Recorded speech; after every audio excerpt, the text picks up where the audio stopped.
Oh, wow. Greetings, Alafia, peace. What's up, shawty?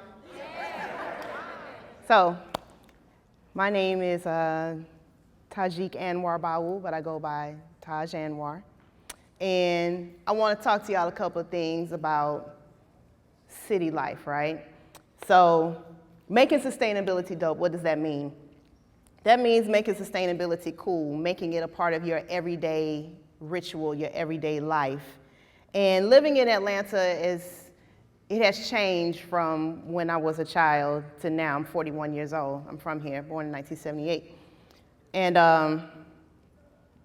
life in Atlanta has become more complex, more complicated, more expensive, right? And there's all these new rules and policies in place that keep us from living our purpose and living our goals and just, having autonomy over our lives, right? So I want to give y'all a couple of tips on how to make sustainability dope in your life. So sustainability means, for me at least, having dominion over my person, being able to make my own decisions for myself, for my family, and for my community. So when we talk about retaining control of our communities, sustainability has to be a part of that. So there are a few things that I want to tell you. So I hope y'all got some pencils and paper and all that stuff, because I really want y'all to remember some of these tips for making sustainability dope. You can start by having autonomy over your body. What does that mean? That means not just accepting what doctors say is going on with you. Zach brought up, having different medical issues and different medical concerns. So when you first get the notion that you're having something going on with your body, you go to the doctor right away and they tell you what you got going on and how you can reverse it. Perfect example would be my father. My father, at the age of 56, was told that he had diabetes. And my father, being the G that he is, he was like, all right, that's cool, but I'm not accepting that. So here's what I'm getting ready to do. He called me up, said, Cake is my childhood name.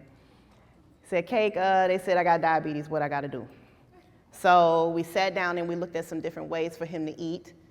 He was already working out and, lifting his weights and stuff like that. And changed up his diet and changed up his attitude. My father has PTSD from Vietnam also, so a lot of times what you have going on in the mind can affect the body as well, right? Yeah. So he started switching up his way of thinking, started practicing yoga, doing some meditations, switched up how he was eating, cut out the bread, the carbs, the rice, the pastas and stuff like that, and upped his vegetable intake. And to this day, my father he'll be 72 in March. To this day, he does not have diabetes. His blood sugar is normal. So thank you, Ashe. So that tells you, you don't have to accept what the doctors are telling you. He was given these pills, and he was like, I really don't want to mess with these pills. I really want to do it my way. So this is what we call body autonomy. So by making a decision that you're going to take control over your person, over your body, and how you manage your health, this is part of sustainability. Next topic would be teaching the babies, right? So a lot of you have children in here. A lot of you have children in your lives that you care about. So back when I was young, we went to public school, but still when you got home, you got some lessons, some real lessons from your parents, your grandparents, aunties, aunts, and uncles, and all that stuff. The thing about teaching the babies is it goes beyond just, reading and writing and arithmetic. There's some other life things that need to be taught into your babies, some other life jewels. So we really need to be hands-on with our children in terms of life in Atlanta, how to navigate certain issues like gang warfare, how to navigate neighborhood battles, how to navigate just being yourself, because we're in an era where being yourself can make you a target. I have a nephew who was being taunted at school because he wears his hair long, and they were calling him different homophobic slurs. And he was like, man, that's really messing with my self-esteem. What can I do? So we as his family, we rallied around him and taught him that, how you are is perfect. You're perfect to us. And you can continue to be who you want to be no matter what people say to you. So in terms of teaching the babies, you definitely want to give them those life goals and those life skills to navigate this cruel world, because Atlanta can be a cruel place. It has changed a lot. We have different people from different locations. So back when I was young, you know, you walk by people, hey, how you doing? You walk by somebody now, you say, hey, how you doing? They be like, you know. So this is still the South. We still have that hospitality, you know, but I want you guys to continue to instill in your young people, and not just the children that came from you physically, but the children in your community. Be hands-on with those children, because a lot of those children may not have what you give to your children, you know, so you definitely want to be like a mentor of sorts to the babies. Then there's the old folks. So the old folks, we consider them resources. We call them triple OGs, you know, where I'm from. And when we talk to our old people, we also want to make sure that we're absorbing the knowledge, because they're a wealth of knowledge, basically walking encyclopedias of life in Atlanta. And we want to make sure that we take care of our old folks. In addition to that, a lot of old folks aren't hip to a lot of the new rules that exist with life in Atlanta. What I mean by that is a lot of the taxes and stuff are going up. A lot of tariffs are going up. You have, you know, so many different percentages on your bills when you get your sanitation bill, and a lot of them don't have that clarity as to what that really means, which is why so many of our older folks are being displaced out of Atlanta. So if you have older folks in your life and you live in the city, you need to make sure that you're assisting those OGs with understanding what those bills mean, because that's how a lot of them lose their homes. They don't pay these taxes because they don't understand what it means, and then somebody comes and buys their taxes, and next thing you know, they're displaced. So you definitely want to make sure you're hands-on with your older folks as well. Let's see.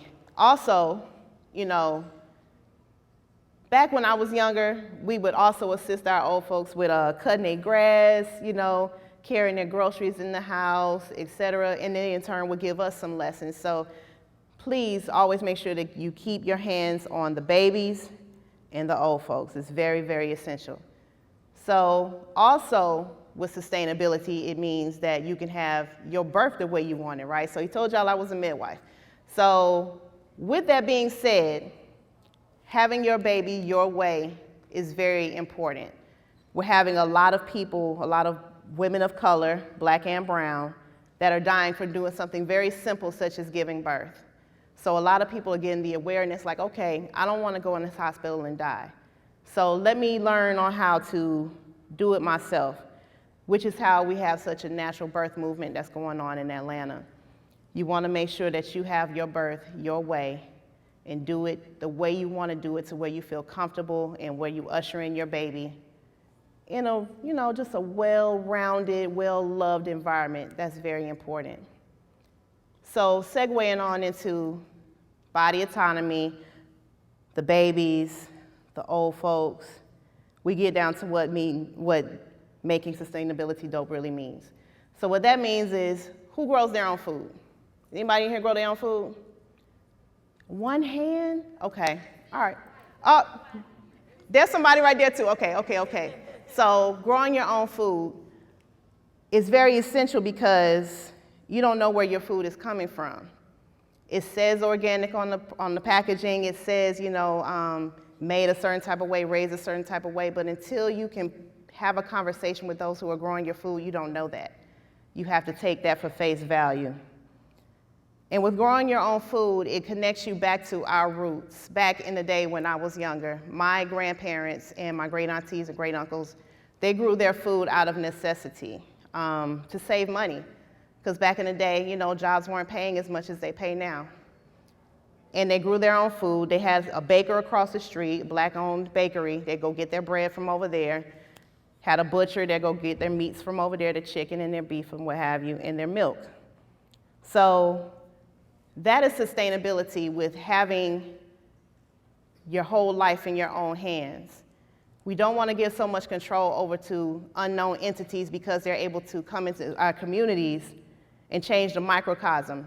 Do you understand what I mean by that? So you have more Walmarts and more Krogers and more Publix than you have people actually putting their hands on your food. You don't know where this stuff is coming from. All you can do is read the packaging. And a lot of times that is what segues into having bad health, because you're buying into something that is saying that it's organic, but you don't really know that it is. Or it only meets the certain standards for the government to be able to stamp it as organic. You know, a lot of those things still don't make its way to the information for you to know what is bad and what is good. So you definitely got to have more hands-on with, with your food and your intake. So with Black businesses, that segues into the Black business microcosm.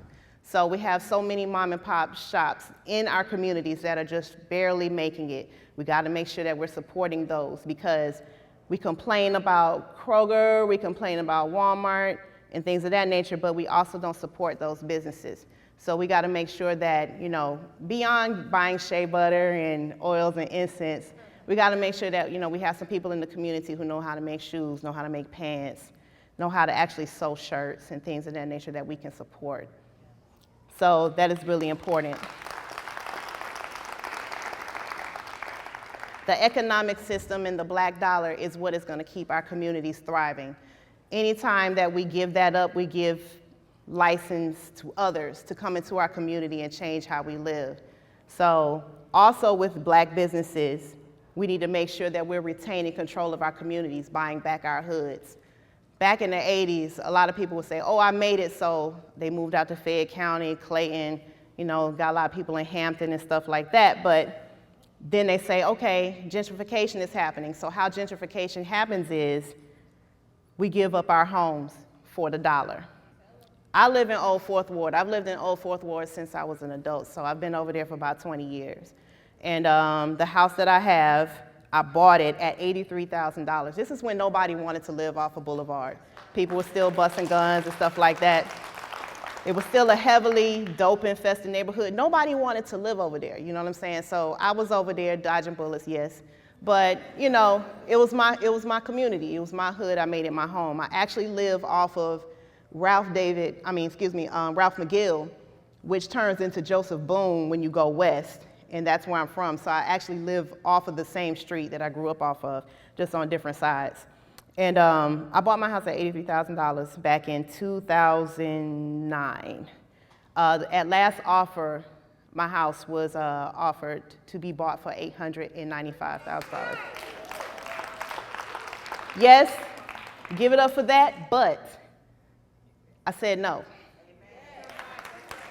Somebody has to say no.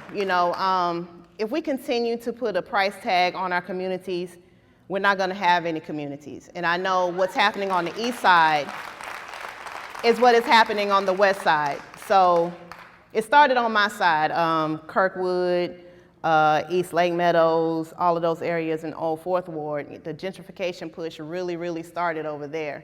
And I lost a lot of my neighbors to that mentality. Oh, you want to give me $700,000? Okay, cool, I'm out of here. And they would sell. So if you have property in the city, you need to hold on to it. You need to sit on it, even if there's no house on it. You need to hold on to it, because this is how we hold control of our communities. I actually still live on the house that I grew up in, which is right there at Sunset in Boone, right around the corner from where Martin Luther King and Coretta Scott King raised their family. So right across from where I grew up, they're building a new park. And that new park is like a water park. It's, going to be connected to the Beltline, all that stuff. And then we have the Mercedes-Benz Stadium that had just been built and all these promises. And I remember back in '96 when the Georgia Dome was built, they also gave a lot of promises to the community that they didn't fulfill. People were still jobless. People were still homeless. So, I see this again with the Benz Stadium. So I'm kind of, I got some PTSD revolving around that, you know what I'm saying? Because I remember the promises.